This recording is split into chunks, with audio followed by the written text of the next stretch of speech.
আমি তওবা করদাম সেই গায়ে পয়গম্বরি ওক্তে পীরে গিরগে জালেম মিশাওয়াত পরহেজগারি। হে যুবক, তুমি যদি যুবক বয়সে তওবা করতে পারো, তোমার মর্যাদা আমার মালিক এই পরিমাণ বাড়াইয়া দেবে, তোমার মর্যাদা নিয়ে নবীদের মর্যাদায় পৌঁছাইয়া দিবে। অনেক মুরব্বীরা মনে মনে বলতে পারেন, হুজুর আমরা তো যুবক বয়সে বুঝি নাই, এখন তো বুড়ো হয়ে গেছি, হুজুর আমাদের জন্য কোনো মর্যাদা, কোনো সুসংবাদ কি নাই?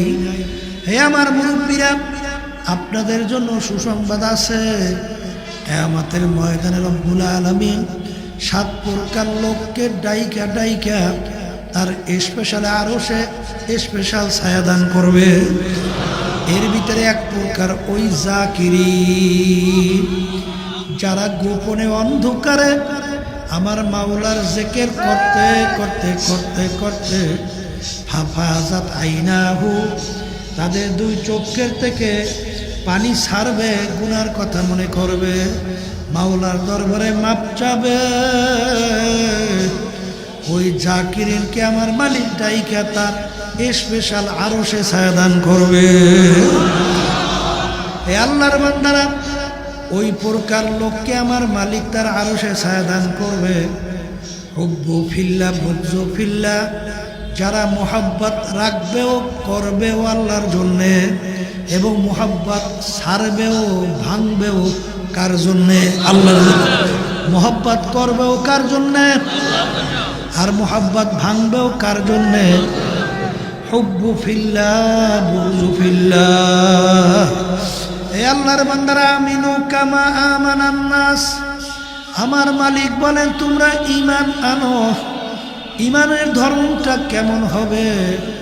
সাহাবায়ে কেরামরা যেভাবে ঈমান আনছিল, সাহাবায়ে কেরামদের ঈমানের ধরন কেমন ছিল? বাজান আবু বকর সিদ্দিক রাদিয়াল্লাহু তাআলা আনহু, বাজান তিনি মুসলমান হওয়ার পরে মুসলমানদের পক্ষে যুদ্ধ করে, তখনও তার ছেলে মুসলমান হয় নাই, তিনি কাফেরদের পক্ষে যুদ্ধ করে। এই বসেন, মাফের ডিস্টার্ব করে।